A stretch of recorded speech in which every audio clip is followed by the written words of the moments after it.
mantan pembantu nikah kali sipit nih. Oh, mantap. Bagus kan? Ngeten loh Mas. Tapi bahasa Indonesia ya? Apa? Bahasa Indonesia. Oh, bahasa Indonesia ya. Saya tuh mau curhat. Kadang kan ini apa? Ini ada bujuku di sampingku ini. Ya kan kalau bahasa Indonesia kan dia nggak ngerti. Iya, nggak paham. Iya Taiwan. Oh. Oke, Cito lah. Begini, kemarin itu kan saya ada masalah sama dia itu bertengkar melulu. Lepas itu kan sedikit-sedikit dia tuh kalau bertengkar tuh ngomong ini, ya udah nanti kalau aku gini, kalau kamu pulang kerja aku nggak ada di rumah, kamu cari dokumen kamu di sini ya, katanya kayak gitu. Kamu kayak urus sendiri itu permanen ID kamu yang terakhir kayak gitu pokoknya. Nah saya tuh mikir loh Mas, yang kalau saya ngurus sendiri itu apa bisa kayak gitu. Aku tuh kadang-kadang takut. Sampai sekarang kadang-kadang itu orangnya itu kayak gimana, cuek kayak gitu katanya. Dia aku mau balikan sama istriku yang dulu katanya kayak gitu. Terus aku tuh jadi mikir-mikir, kan ini sudah saya ini yang terakhir tuh loh Mas. Maksudnya apa ya? Sanjeng. Maksudnya visa.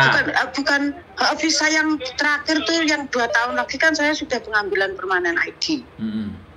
Tapi takutnya dia itu nanti benar-benar pergi ke rumahnya istrinya, terus itu aku gimana nasibnya Mas? Ya nggak apa-apa. Kan sampean tinggal terakhir. Jadi gini, kalau sampean kan takut permanennya nggak keluar kalau dia cerai. Jadi gini, sampean harus ada cerai dulu sama dia. Kalau dia pergi ke istrinya yang lama tapi tidak ada status cerai sama sampean kan ya nggak bisa secara hukum. Oh kayak gitu ya? Iya dong. Nah, dicerai itu sampean nuntut, ya kan? Kamu tanda tangan yang tahun ke-7 itu selesai. Kamu tanda tangani baru kita cerai, oke. Bilangnya gitu. Nah, tapi dia katanya nggak mau nyerain kalau aku bilang kayak gini kemarin.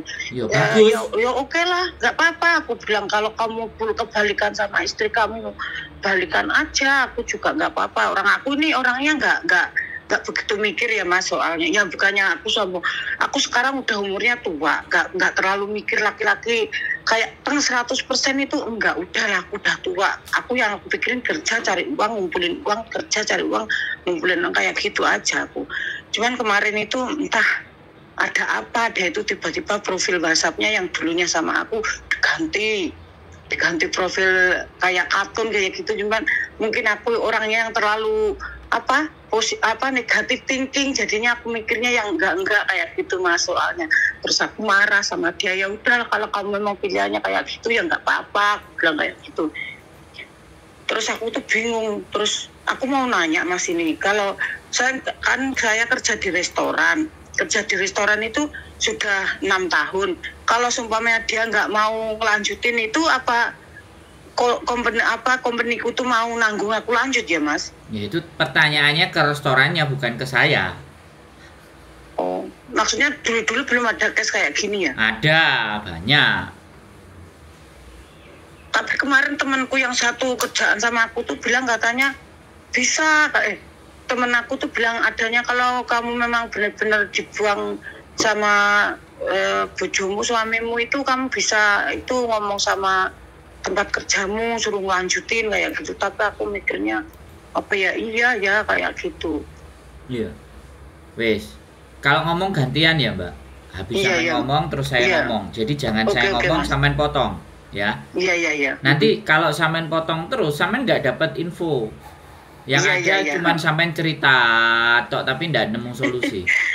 Ya makanya ini mau minta solusinya Mas. Makanya kan saya kalau ngomong sampean jangan motong.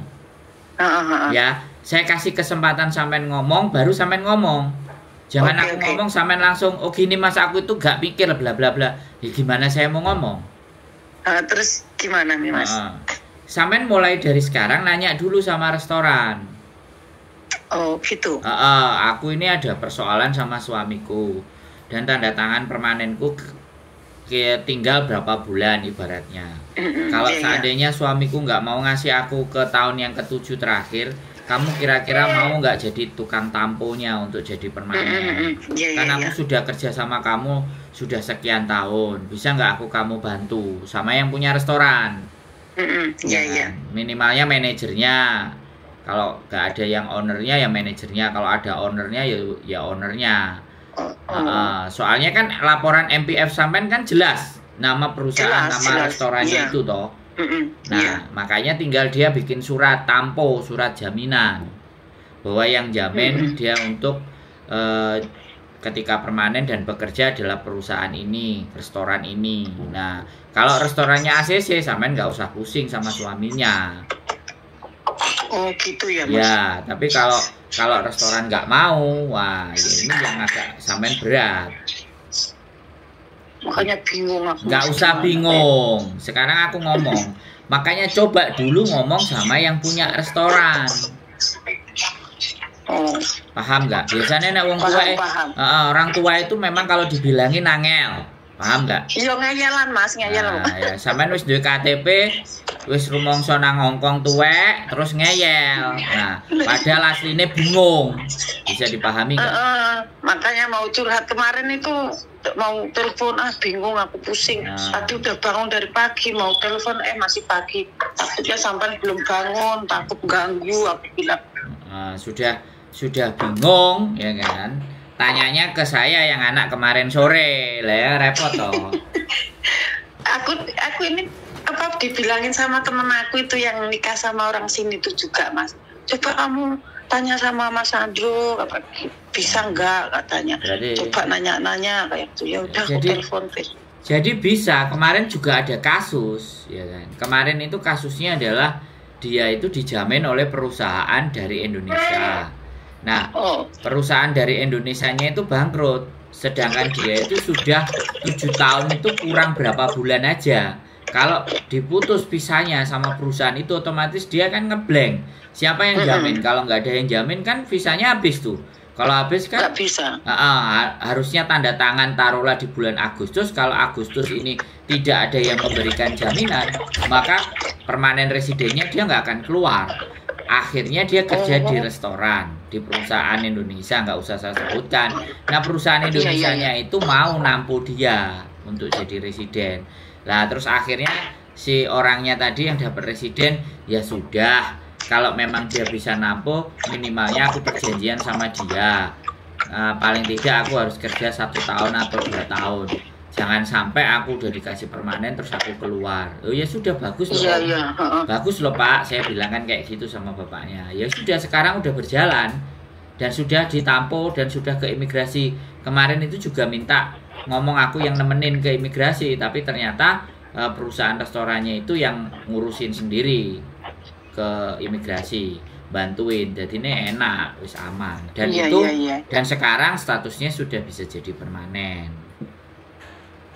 Gitu. Makanya sampai harus rayu atau ngobrol baik-baik sama yang punya restoran lagi, kan sampai sudah lama.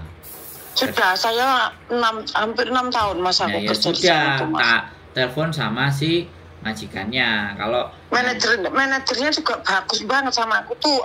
Pokoknya apapun masalah dia suruh ngomong. Kalau kamu ada masalah ngomong sama aku katanya. Nanti aku bantu katanya. Tapi kan aku nggak pernah curhat masalah keluarga kayak ini, nggak pernah curhat aku. Masa aku nggak mau lah, soalnya aku mikirnya aib suamiku juga aib aku, jadi nggak mau cerita sama orang, nggak mau. Itu bukan aib, tapi kalau sampean nggak ada permanen residennya, ya sampean kan nggak bisa lagi kerja di restoran itu. Iya benar.